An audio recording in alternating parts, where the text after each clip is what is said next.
Monografia honek baieztatzen du Bolueko ezegunea baino balio ekologiko handiko enklabea dela, eta gai dela hegazti aniztasun handia antzeko. Baita, hiri ingurune batean ere. 14 urtez bildutako datuek kontserbazio aktiboarekin eta ezagutza zientifikoan oinarritutako kudeaketarekin dugun konpromisoa indartzen dute. Biodibertsitaterako eta ingurumen hezkuntzarako espazio gisa duen etorkizuna bermatzeko. Eraztunketa estazio izate hutzak erakarpen gune gisa jokatzen du.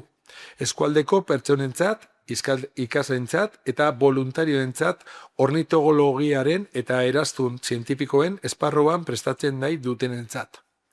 Gainera, ikastetxeentzako ate irekien jarruraniel aldizkako antolaketak zerekin nabarmena izan du.